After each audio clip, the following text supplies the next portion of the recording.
வேந்தரின் ஒரு நாள் ஒரு பொழுது இரவு செய்திகளுக்காக ஷமினா. முதலில் தலைப்புச் செய்திகள்.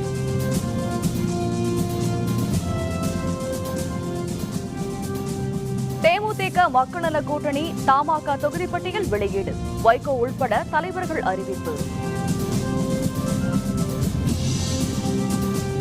பாரதிய ஜனதா கட்சியின் 3வது பட்டியல் 57 வேட்பாளர்கள் பெயர்கள் அறிவிப்பு. தமிழகத்தில் முதல் முறையாக கூட்டணி ஆட்சி, வைகோ உறுதி.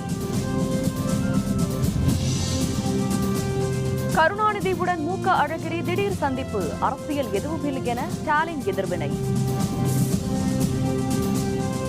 நாளை முதல் பொறியியல் மாணவர் சேர்க்கை பதிவு தொடக்கம், இணையதளம் மூலம் விண்ணப்பிக்கும் நடைமுறை அறிமுகம். தேமுதிக மக்கள் நல கூட்டணி தமாக போட்டியிடும் தொகுதி பங்கீடு பட்டியல் இறுதி செய்யப்பட்டு இன்று அறிவிக்கப்பட்டுள்ளது. தமிழக சட்டப்பேரவை தேர்தலை தேமுதிக மக்கள் நல கூட்டணி தமாக இணைந்து எதிர்கொள்கிறது. இந்த கூட்டணியில் இடம்பெற்றுள்ள தேமுதிகவுக்கு 104 தொகுதிகள் ஒதுக்கப்பட்டுள்ளன. மதிமுக 29, தமிழ் மாநில காங்கிரஸ் 26, மார்க்சிஸ்ட் கம்யூனிஸ்ட், இந்திய கம்யூனிஸ்ட், விடுதலை சிறுத்தைகள் ஆகிய கட்சிக்கு தலா 25 தொகுதிகள் ஒதுக்கப்பட்டுள்ளன. இதனைத் தொடர்ந்து போட்டியிடும் தொகுதிகள் தொடர்பாக கூட்டணி கட்சி தலைவர்கள் இடையே கடந்த 4 நாட்களாக பேச்சுவார்த்தை நடைபெற்றது. இதில் சுமூகமான முடிவுகள் எட்டப்பட்டதை அடுத்து விடுதலை சிறுத்தைகள் கட்சி போட்டியிடும் தொகுதிகள் பற்றிய அறிவிப்பை தொல் திருமாவளவன் வெளியிட்டார். முடிவு செய்யப்பட்டது. 1 பொன்னேரி தனி தொகுதி, 2 திருவள்ளூர், 3 ஆர்கே நகர், 4 திருவிக்கா நகர் தனி தொகுதி, 5 மயிலம், 6 சோழிங்கநல்லூர், 7 ஸ்ரீபெரும்புதூர், 8 செய்யூர், 9 அரக்கோணம், 10 வேலூர், 11 ஊத்தங்கரை, 12 வந்தவாசி, 13 திண்டிவனம், 14 வானூர், 15 சேலம் தெற்கு, 16 ராசிபுரம், 17 ஆத்தூர், 18 துறையூர், 19 குன்னம், 20 புவனகிரி, 21 காட்டுமன்னார் கோயில், 22 திருவிடைமருதூர், 23 மானாமதுரை, 24 சோழவந்தான், 25 பரமக்குடி. இதனையடுத்து இந்திய கம்யூனிஸ்ட் கட்சி போட்டியிடும் தொகுதிகள் பற்றிய விவரங்களை கட்சியின் மாநில செயலர் ரா முத்தரசன் வெளியிட்டார். இந்திய கம்யூனிஸ்ட் கட்சிக்கு ஒதுக்கப்பட்ட கீழ்கண்ட 25 தொகுதிகள்: மாதவரம், சைதாப்பேட்டை, குடியாத்தம் தனி, தளி, பெண்ணாகரம், கீழ்பெண்ணாத்தூர், வீரபாண்டி, பவானிசாகர் தனி, அவிநாசி தனி, திருப்பூர் வடக்கு, வால்பாறை தனி, ஒட்டன்சத்திரம், ஸ்ரீரங்கம், நாகப்பட்டினம், திருத்துறைப்பூண்டி தனி, திருவாரூர், பேராவூரணி, அறந்தாங்கி, திருப்பத்தூர், சிவகங்கை, மதுரை கிழக்கு, திருப்பரங்குன்றம், ஸ்ரீவில்லிபுத்தூர் தனி, அருப்புக்கோட்டை, வாசுதேவநல்லூர் தனி. இதனையடுத்து மார்க்சிஸ்ட் கம்யூனிஸ்ட் கட்சி போட்டியிடும் தொகுதிகள் பற்றிய விவரங்களை கட்சியின் மாநில செயலர் ஜி ராமகிருஷ்ணன் வெளியிட்டார். மார்க்சிஸ்ட் கம்யூனிஸ்ட் கட்சி போட்டியிடும் தொகுதிகள்: மதுரவாயில், பெரம்பூர், அரூர்கனி, போலூர், விக்கிரவாண்டி, எடப்பாடி, கோபிச்செட்டிப்பாளையம், கூடலூர் தனி, திருப்பூர் தெற்கு, கவுண்டபாளையம், கோவை தெற்கு, பழனி, திண்டுக்கல், லால்குடி, நெய்வேலி, சிதம்பரம், கீழ்வேளூர், நன்னிலம், திருவையாறு, கந்தர்வக்கோட்டை, மதுரை மேற்கு, பெரியகுளம், ராஜபாளையம், அம்பாசமுத்திரம், விளவன்கோடு. இதனையடுத்து தமிழ் மாநில காங்கிரஸ் போட்டியிடும் தொகுதிகள் பற்றிய விவரங்களை கட்சியின் துணைத் தலைவர் ஞானதேசிங்கன் வெளியிட்டார்.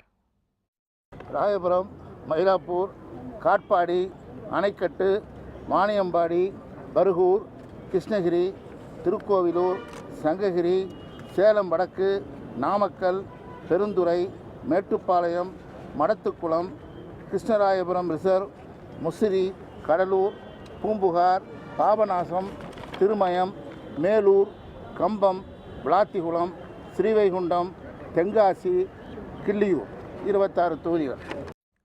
இதனையடுத்து மதிமுக போட்டியிடும் தொகுதிகள் பற்றிய விவரங்களை கட்சியின் பொதுச் செயலர் வைகோ வெளியிட்டார்.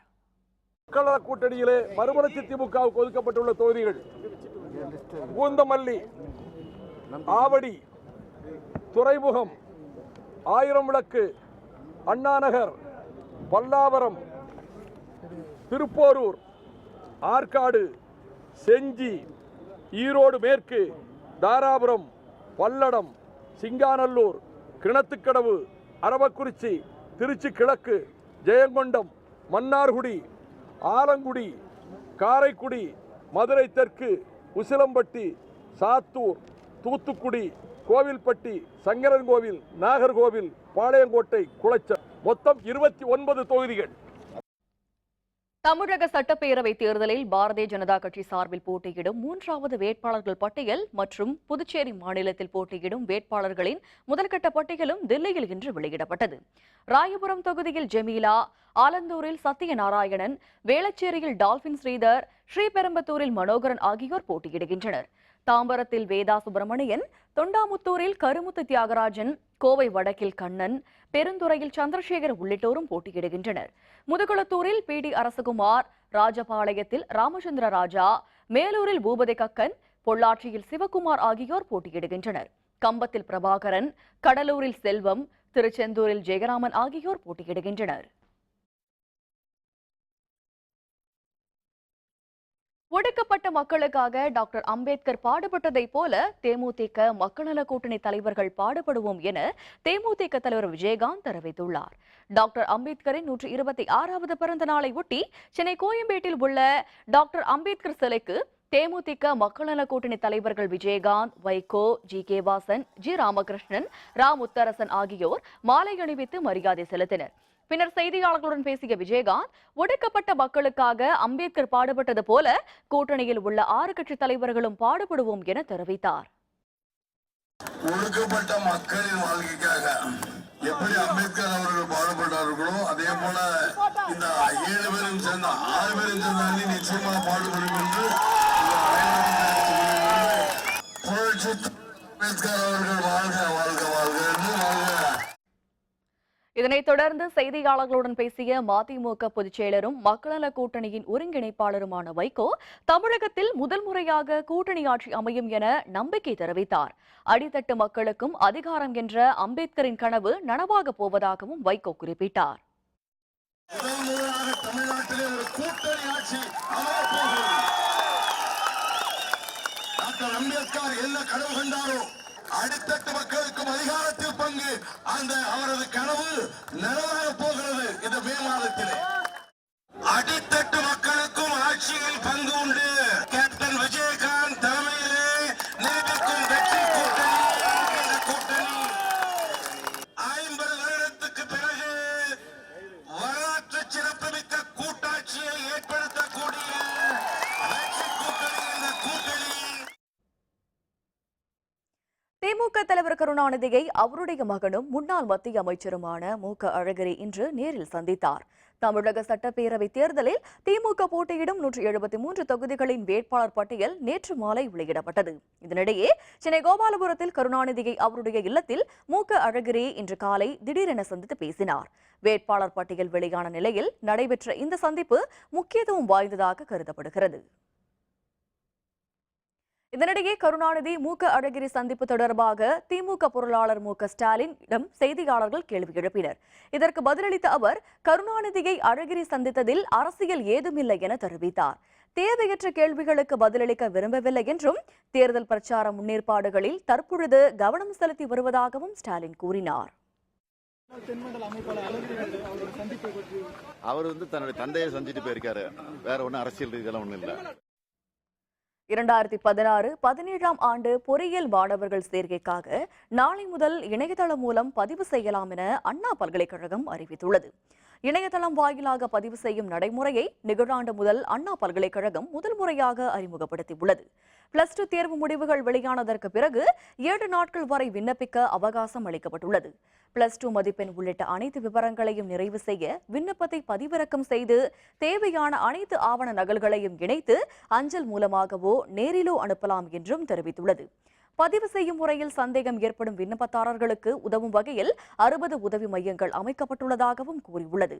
கலந்தாய்வுக்கான விண்ணப்ப கட்டணத்தை வரைவோலையாகவோ அல்லது இணையதளம் வாயிலாகவோ செலுத்தலாம் என்றும் அண்ணா பல்கலைக்கழகம் தெரிவித்துள்ளது. டாக்டர் அம்பேத்கரின் 126வது பிறந்த நாளை ஒட்டி நாடாளுமன்ற வளாகத்தில் உள்ள அவருடைய உருவச்சிலைக்கு குடியரசுத் தலைவர் பிரணாப் முகர்ஜி உள்ளிட்ட தலைவர்கள் மலர் தூவி மரியாதை செலுத்தினர். இந்திய அரசியல் சாசனத்தின் சிற்பி என்று போற்றப்படும் டாக்டர் அம்பேத்கரின் 126வது பிறந்த நாள் இன்று நாடெங்கும் சிறப்பாக கொண்டாடப்பட்டது. இதனையொட்டி தில்லி நாடாளுமன்ற வளாகத்தில் உள்ள டாக்டர் அம்பேத்கர் உருவச்சிலைக்கு குடியரசுத் தலைவர் பிரணாப் முகர்ஜி, குடியரசு துணைத் தலைவர் ஹமீத் அன்சாரி மற்றும் மத்திய அமைச்சர்கள் ராஜ்நாத் சிங், வெங்கையா நாயுடு உள்ளிட்டோர் மலர் தூவி மரியாதை செலுத்தினர். முன்னாள் பிரதமர் மன்மோகன் சிங், காங்கிரஸ் தலைவர் சோனியா காந்தி, காங்கிரஸ் துணைத் தலைவர் ராகுல் காந்தி ஆகியோரும் அம்பேத்கர் சிலைக்கு மலர் தூவி மரியாதை செலுத்தினர். டாக்டர் அம்பேத்கரின் 126வது பிறந்த நாளை ஒட்டி சென்னை துறைமுக வளாகத்தில் உள்ள டாக்டர் அம்பேத்கரின் சிலைக்கு தமிழக முதல்வர் ஜெயலலிதா மலர் தூவி மரியாதை செலுத்தினார். அம்பேத்கர் பிறந்த நாளை ஒட்டி சென்னை கோயம்பேட்டில் உள்ள அம்பேத்கர் சிலைக்கு திமுக பொருளாளர் மு க ஸ்டாலின் மாலை அணிவித்து மரியாதை செய்தார். இந்தியாவின் கடல்வழி வாய்ப்புகளை பயன்படுத்திக் கொள்ள வெளிநாட்டு முதலீட்டாளர்கள் முன்வர வேண்டும் என பிரதமர் மோடி அழைப்பு விடுத்துள்ளார். மும்பையில் முதலாவது இந்திய கடல்சார் வணிக உச்சி மாநாட்டை தொடங்கி வைத்து பேசிய அவர், அப்பொழுது பேசிய இந்தியாவின் நீண்ட கடற்கரை வெளிநாட்டு ஏற்றுமதி வர்த்தகத்துக்கு மிகவும் வாய்ப்பாக அமைந்துள்ளதாக தெரிவித்தார். இந்தியாவின் 7500 கிலோமீட்டர் தொலைவு கொண்ட கடல்வழியில் வெளிநாட்டு நிறுவனங்கள் முதலீடு செய்ய இதுவே ஏற்ற தருணம் என்றும் மோடி குறிப்பிட்டார். இந்தியாவில் உள்ள 4 பெரிய துறைமுகங்களின் சரக்கு கையாளும் திறன் 4% அதிகரித்துள்ளதாக அவர் கூறினார். The maritime sector not only creates and facilitates economic activities, it also connects countries and civilizations. It is the cleanest and cheapest carrier of global trade. Investing in maritime sector is not only investing in one's own future, but in the future of the planet and that of coming generations. நள்ளிரவு முதல் அமலுக்கு வரும் மீன்பிடி தடை காலம். நிவாரண தொகையை அதிகரிக்க மீனவர்கள் கோரிக்கை. விவரம் விளம்பர இடைவேளைக்கு பிறகு.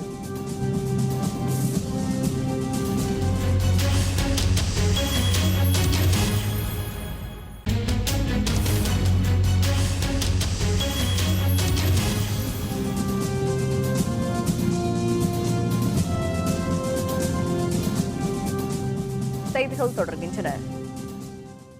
அதிமுக ஆட்சி காலத்தில் முதல்வர் ஜெயலலிதா அளித்த வாக்குறுதிகளை நிறைவேற்றினாரா என்பதை வெள்ளை அறிக்கையாக வெளியிட வேண்டும் என இந்திய கம்யூனிஸ்ட் கட்சியின் தேசிய குழு உறுப்பினர் மகேந்திரன் வலியுறுத்தியுள்ளார். சட்டமேதை அம்பேத்கர் பிறந்தநாள் விழாவை ஒட்டி தஞ்சை பழைய பேருந்து நிலையம் முன்பு அம்பேத்கரின் உருவப்படத்திற்கு சி மகேந்திரன் உள்ளிட்டோர் மலர் தூவி மரியாதை செலுத்தினர். பின்னர் செய்தியாளர்களுடன் பேசிய சி மகேந்திரன், தேர்தல் ஆணையம் இன்னும் கூடுதல் கண்காணிப்புடன் செயல்பட வேண்டும் என்றும் கேட்டுக்கொண்டார். இந்த தேர்தல் அறிக்கையை அறிவித்திருக்கிற அரசியல் கட்சிகளுக்கு ஒரு வேண்டுகோள். ஆட்சியில் இருந்தவர்கள் கடந்த காலத்தில் அறிவிக்கப்பட்ட தங்களுடைய தேர்தல் அறிக்கையிலே ஆட்சிக்கு வந்ததற்கு பிறகு எவ்வளவு நிறைவேற்றி இருக்கிறோம், எவ்வளவு நிறைவேற்றவில்லை என்பதை ஒரு வெள்ளை அறிக்கையாக அனைத்திந்திய அண்ணா திராவிட முன்னேற்ற கழகத்தினுடைய தலைவர், தமிழகத்தினுடைய முதலமைச்சர் வெளிப்படையாக வெளியிட வேண்டும் என்று நான் கேட்டுக்கொள்கின்றேன். தமிழகத்தில் நாளை முதல் மீன்பிடி தடை காலம் நடைமுறைக்கு வருவதால் ராமேஸ்வரம் மீனவர்கள் கடல்சார் கூலி தொழிலுக்கு தயாராகி வருகின்றனர். மீன்களின் இனப்பெருக்க காலத்தை ஒட்டி தமிழகத்தின் கிழக்கு ஆழ்கடல் பகுதிகளில் ஆண்டுதோறும் ஏப்ரல் 15ஆம் தேதி தொடங்கி மே 30ஆம் தேதி வரை விசை படகுகளில் மீன்பிடிக்க தடை விதிக்கப்படுவது வழக்கம். இதன்படி நள்ளிரவு முதல் தடைக்காலம் நடைமுறைக்கு வருவதை ஒட்டி அதற்கான முன்னேற்பாட்டு பணிகளில் ராமேஸ்வரம் மீனவர்கள் ஈடுபட்டுள்ளனர். 45 நாட்கள் தடை காலத்தினால் தமிழகத்தின் 13 கடலோர மாவட்டங்களில் நேரடியாகவும் மறைமுகமாகவும் மீன்பிடி தொழில் சார்ந்த சுமார் 75 லட்சத்திற்கும் அதிகமானோர் பாதிக்கப்படுகின்றனர். தடை காலத்தின் பொழுது படகுகள் மற்றும் வலைகளை சீரமைப்பது போன்ற பணிகளில் அவர்கள் ஈடுபடுவார்கள் என்றாலும் பெரும்பாலான மீனவர்கள் கேரளம் உள்ளிட்ட அண்டை மாநிலங்களுக்கு கடல்சார் கூலி தொழிலுக்காக செல்ல தயாராகி வருகின்றனர். இந்த ஏப்ரல் 15 மே 1 வரைக்கும் நாங்கள் மீன்பிடிக்க போக மாட்டோம். ஆனால் இந்த தடை காலத்தில் நாட்டுப்படகு கடலுக்கு அனுப்புறதுனால இந்த தடை காலம் ஒரு பயன் இல்லாத ஒரு தடை காலமாக எப்பவுமே இருக்கு. இதில் அரசாங்கம் பரிசீலனை பண்ணி நாட்டுப்படகு விசைப்படகு இருவரையுமே மீன் பிடிக்காம இருந்தா இருவருக்குமே அந்த தடை காலம் முடிஞ்சதுக்கப்புறம் நல்ல ஒரு பயனுள்ள தடை காலமாக இருக்கும். தொடர்ந்து 45 நாட்களுக்கு தடை காலம் ஆரம்பிக்கிறது. இது மீன் இனப்பெருக்க காலங்கிறதுனால இது அரசு எங்களுக்கு 45 நாள் இந்த தடை காலம் இது அறிவிச்சிருக்கு. இன்றையிலிருந்து தமிழகம் முழுவதும் உள்ள உள்ள அனைத்து படகுகளை வந்து நாங்கள் கரையோரத்தை நிறுத்தி வச்சுருக்கோம். மீனவர்களின் மீன்பிடி தடைக்கால நிவாரணத் தொகையை உயர்த்தி தர வேண்டும் என்றும் மீனவர்கள் விசைப்படகுகளை சீரமைக்க அரசு நிதி உதவி வழங்க வேண்டும் எனவும் சென்னையில் செய்தியாளர்களுடன் பேசிய தென்னிந்திய மீனவர் சங்க தலைவர் கு பாரதி கேட்டுக் கொண்டுள்ளார். இந்த மாதிரியான தடை காலத்தில் வந்து ஒவ்வொரு மீனவ குடும்பங்களுக்கும் தினம் 2000 ரூபாய் வந்து கொடுத்துன்னு இருக்காங்க. அதை வந்து உயர்த்தி கொடுக்கணும் அப்படின்றது தமிழக மீனவர்கள் வந்து தொடர்ந்து வச்சுருக்காங்க. நியாயமான ஒரு நாள் ஊதியம் அப்படின்னு பார்க்கும்போது பார்த்தீங்கன்னா குறைஞ்சபட்சம் 200 ரூபாய் வந்து ஒரு ஊதிய நிர்ணயமாக கொடுத்துருக்காங்க. அப்படின்போது 45 நாட்களுக்கு 9000 ரூபாய் அந்த மீனவ மக்கள் கொடுத்தா நிச்சயமாக அந்த மக்கள் வந்து நிம்மதியாக இருப்பாங்க. இதேபோல் புதுச்சேரி மாநிலத்திலும் இன்று நள்ளிரவு முதல் மீன்பிடி தடைக்காலம் தொடங்க உள்ளதால் 25,000 மீனவர்கள் மீன்பிடிக்க கடலுக்கு செல்ல முடியாது. இதனால் மீன்பிடி தடைக்கால நிவாரணத் தொகையை உயர்த்தி வழங்க வேண்டும் என்றும் அவர்கள் கோரிக்கை விடுத்துள்ளனர். விசைப்படகுலாம் வந்து நிறுத்தி பராமரிப்பு பண்ணும்போது கிட்டத்தட்ட 1 லட்சத்துலேருந்து 2 லட்சத்துக்கு பராமரிப்பு செலவாகுது.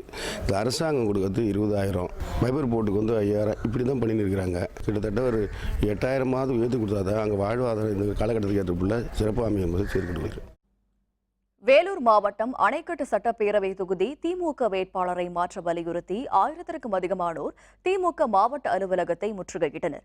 திமுக வேட்பாளர்கள் பட்டியலில் அணைக்கட்டு தொகுதி வேட்பாளராக வேலூர் மத்திய மாவட்ட செயலரான நந்தகுமார் அறிவிக்கப்பட்டிருந்தார். இதற்கு எதிர்ப்பு தெரிவித்து அணைக்கட்டு திமுக ஒன்றிய செயலர் பாபுவின் ஆதரவாளர்கள் வேலூர் மத்திய மாவட்ட திமுக அலுவலகத்தை முற்றுகையிட்டனர். தகவல் அறிந்து வந்த நந்தகுமார் மற்றும் முன்னாள் எம்பி முகமது சகி, வேலூர் திமுக வேட்பாளர் கார்த்திகேயன் ஆகியோர் மீது தாக்குதல் நடத்தப்பட்டது. திமுகவினரின் மோதலால் அந்த பகுதியே போர்க்களமாக மாறியது. சம்பவ இடத்திற்கு விரைந்த காவல்துறையினர் அனைவரையும் கலைந்து போக செய்தனர். இதேபோன்று புதுக்கோட்டை மாவட்டம் ஆலங்குடி சட்டப்பேரவை திமுக வேட்பாளரை மாற்றக்கோரி அந்த கட்சியினர் சாலை மறியலில் ஈடுபட்டனர். ஆலங்குடி திமுக வேட்பாளராக சதீஷ் என்பவர் அறிவிக்கப்பட்டுள்ளார். இதற்கு எதிர்ப்பு தெரிவித்தும் சிவமையநாதன் என்பவரை வேட்பாளராக அறிவிக்க கோரியும் திரளான திமுக தொண்டர்கள் ஆலங்குடி திமுக அலுவலகத்தை பூட்டினர். ஆலங்குடி சந்தைப்பேட்டையில் இருந்து ஊர்வலமாக சென்ற அவர்கள் வடகாடு முக்கம் மற்றும் பேருந்து நிலையம் முன்பு ஆர்ப்பாட்டத்தில் ஈடுபட்டனர். டாக்டர் சதீஷ் என்பவரை வேட்பாளராக அறிவிச்சிருக்கிறார்கள். இவருக்கு ஒரு கிளை செயலாளர் கூட தெரியாது. ஆகையினால் இந்த ஆலங்குடி தொகுதி அதிகப்படியான வாக்குகள் வித்தியாசத்தில் ஜெயிக்க வேண்டிய இந்த காலகட்டத்தில் தலைமைகளை மறுபரிசீலனை செய்து ஒரு நல்ல வேட்பாளருக்கு இந்த தொகுதியை கொடுக்குமாறு அவர்களை பணிவன்போடு கேட்டுக்கொள்கின்றோம். சேலத்தில் உள்ள அருள்மிகு கோட்டை மாரியம்மன் கோவில் திருப்பணி முறையாக நடைபெறாததை கண்டித்து பக்தர்கள் கோவில் வளாக பகுதியில் அங்க பிரதட்சணம் செய்து போராட்டத்தில் ஈடுபட்டனர். சேலம் மாநகரின் மத்திய பகுதியில் உள்ள அருள்மிகு கோட்டை மாரியம்மன் கோவிலை புதுப்பிக்கும் பணி கடந்த 1.5 ஆண்டுகளுக்கு முன்பு தொடங்கியது. கோவிலில் பழைய கட்டடங்கள் இடிக்கப்பட்டதுடன் அந்த இடிபாடுகள் அகற்றப்படவில்லை. அத்துடன் எவ்வித திருப்பணியும் நடைபெறவில்லை. இது தொடர்பாக பலமுறை மனு அளித்தும் அறநிலையத்துறையினர் மெத்தனம் காட்டி வந்தனர். இதனையடுத்து தமிழ் புத்தாண்டான இன்று பக்தர்கள் அங்க பிரதட்சணம் செய்து தங்கள் எதிர்ப்பை பதிவு செய்தனர். ஆடி திருவிழா தொடங்குவதற்கு முன்னர் திருப்பணிகள் முழுமை பெற வேண்டும் என்பது அவர்கள் வலியுறுத்தினர். தமிழ்நாடு மட்டுமல்ல, இந்தியா மற்றும் உலகத்தில் பல்வேறு இடத்துல நம்ம கோட்டை மாரியம்மன் கோயிலுக்கு ஆடி திருவிழா என்பது லட்சக்கணக்கான பக்தர்கள் உள்ளதனம் போடுறாங்க. அப்படி இருக்க பட்சத்தில் குழந்தைகள் வயசானவங்கலாம் எப்படி உள்ளதனம் போட முடியும்? ஆனால் இது வரைக்கும் இந்த நலத்துறை அதிகாரிகள் எதுவுமே ஸ்டெப் எடுக்கல. நாங்கள் பார்த்தீங்கன்னா மண்சோறு சாப்பிட்றதுலேருந்து உண்ணாவிரதத்துலேருந்து உள்ளதனம் போகிற வரைக்கும் பார்த்துருவோம். இல்லை அடுத்தது எந்த போராட்டம் நடத்துனா அரசு எங்களுடைய கோரிக்கையை எடுத்துக்கும். தமிழ் புத்தாண்டு சிறப்பிறப்பை ஒட்டி தேனி மாவட்டத்தில் உள்ள சுருளி அருவியில் புனித நீராட ஆயிரக்கணக்கான பக்தர்கள் குவிந்தனர்.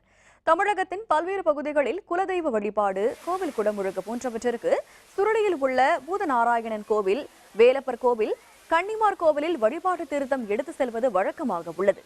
இங்கு சித்திரை முதல் நாள், வைகாசி விசாகம், தைப்பூசம், மகா சிவராத்திரி, பங்குனி உத்திரம் ஆகிய நாட்களில் சிறப்பு பூஜைகள் நடைபெறும். அதன்படி சித்திரை முதல் நாளான இன்று சுருளி அருவியில் புனித நீராடி கோவில்களில் சுவாமி தரிசனம் செய்ய பக்தர்கள் கூட்டம் குவிந்தது. அருவியில் குறைவாக தண்ணீர் விழுந்ததால் பக்தர்கள் சிரமம் அடைந்தனர். கோடை விழாவின் முக்கிய நிகழ்வான உதகை குதிரை பந்தயத்தை ஏராளமான சுற்றுலா பயணிகள் வெகுவாக ரசித்தனர். கோடை காலத்தின் பொழுது நீலகிரி மாவட்டத்திற்கு வரும் சுற்றுலா பயணிகளை கவருவதற்காக பல்வேறு நிகழ்ச்சிகள் நடத்தப்பட்டு வருகின்றன. இதன் ஒரு பகுதியாக குதிரை பந்தயம் இன்று தொடங்கியது. 130வது ஆண்டாக நடத்தப்படும் இந்த பந்தயத்தில் கலந்து கொள்வதற்காக பெங்களூரு, சென்னை, புனே உள்ளிட்ட பல்வேறு நகரங்களில் இருந்து 620 பந்தய குதிரைகள் வரவழைக்கப்பட்டுள்ளன. இன்று தொடங்கி மே மாதம் 22ஆம் தேதி வரை நடைபெறும் இந்த போட்டிகளின் முடிவுகளை துல்லியமாக கணிக்கும் வகையில் லீனிக்ஸ் பீனிக்ஸ் எனப்படும் போட்டோ பினிஷ் கேமரா பொருத்தப்பட்டுள்ளது.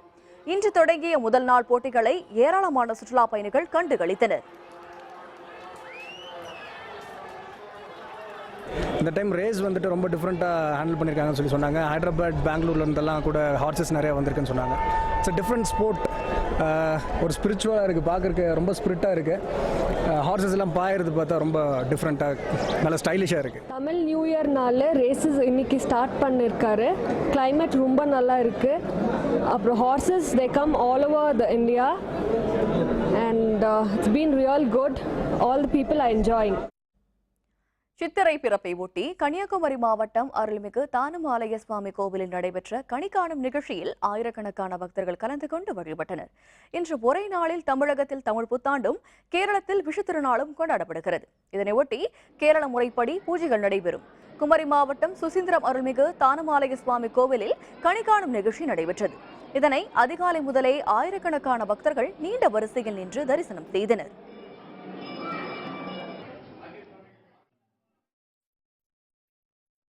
சிவகங்கை மாவட்டம் பிள்ளையார்பட்டி அருள்மிகு கற்பக விநாயகர் கோவிலில் தமிழ் புத்தாண்டு பிறப்பை ஒட்டி நடைபெற்ற தீர்த்தவாரி நிகழ்ச்சியில் திரளானவர்கள் கலந்து கொண்டு சுவாமி தரிசனம் செய்தனர். விழாவை ஒட்டி மூலவர் அருள்மிகு கற்பக விநாயகருக்கு சிறப்பு அபிஷேகம் நடத்தப்பட்டு தங்க கவசத்தில் சுவாமி பக்தர்களுக்கு அருள் பாலித்தார். அதனைத் தொடர்ந்து அஸ்திர தேவர் மற்றும் அங்குச தேவர் சுவாமிகள் கோவில் முன்பு எழுந்தருளினர். சிறப்பு அபிஷேகம் நடைபெற்று புனித நீர் ஊற்றப்பட்டது. பின்னர் சிவாச்சாரியார்கள் சிறப்பு பூஜைகள் நடத்தி திருக்குளத்தில் தீர்த்தவாரி நடைபெற்றது. இதில் திரளான பக்தர்கள் கலந்து கொண்டு அருள்மிகு கற்பக விநாயகரை வழிபட்டனர்.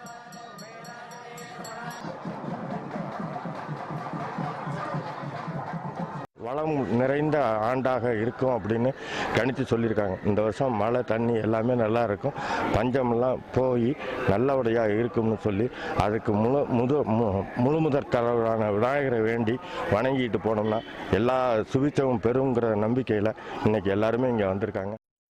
இஸ்லாமிய நாடுகளின் கூட்டமைப்பு மாநாடு, சிரியா உள்ளிட்ட விவகாரம் பற்றி ஆலோசனை. விவரம் விளம்பர இடைவேளைக்கு பிறகு.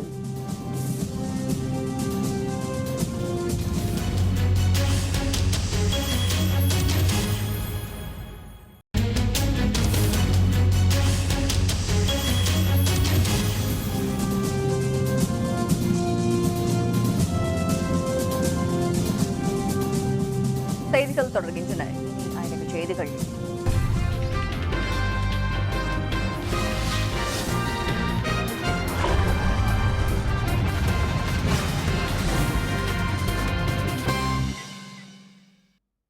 இஸ்லாமிய நாடுகளின் கூட்டமைப்பின் 2 நாள் மாநாடு துருக்கி நாட்டின் இஸ்தான்புல் நகரில் தொடங்கியுள்ளது. இந்த மாநாட்டில் ஈரான் அதிபர் ஹசன் ரௌஹானி, சவுதி அரேபிய நாட்டு மன்னர் சல்மான் அசேரி, அதிபர் இல்கம் அலியேவ், பாலஸ்தீன அதிபர் முகமது அப்பாஸ் உள்ளிட்ட தலைவர்கள் பங்கேற்க உள்ளனர்.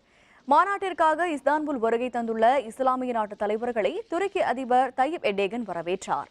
சிரியா, ஏமன், லிபியா உள்ளிட்ட பல்வேறு இஸ்லாமிய நாடுகளின் தற்பொழுதைய சூழ்நிலை, உலகமெங்கும் உள்ள 170 கோடி இஸ்லாமியர்களிடையே உள்ள கருத்து வேறுபாடுகள் மற்றும் அவைகளை களைவது தொடர்பான நடவடிக்கைகள் குறித்து இந்த மாநாட்டில் விவாதிக்கப்பட உள்ளது.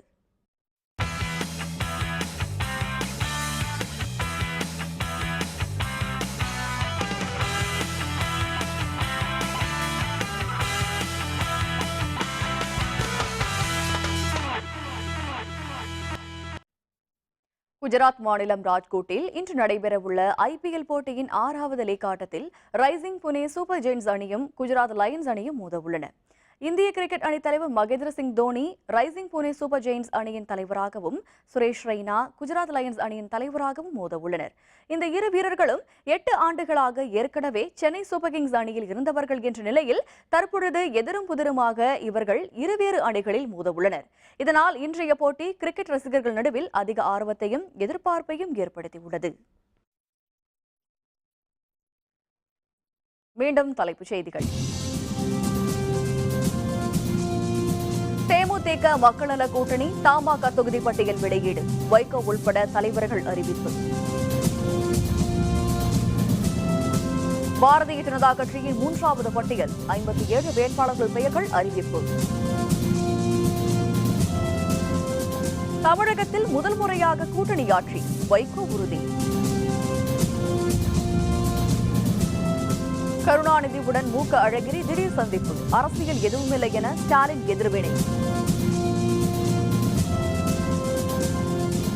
நாளை முதல் பொறியியல் மாணவர் சேர்க்கை பதிவு தொடக்கம். இணையதளம் மூலம் விண்ணப்பிக்கும் நடைமுறை அறிமுகம். இத்துடன் வேந்தரின் ஒரு நாள் ஒரு பொழுது இரவு செய்திகள் நிறைவடைந்தன. மீண்டும் இரவு 10 மணிக்கு கண்ணுறவும் வேளை இரவு செய்திகளில் சந்திப்போம். வணக்கம்.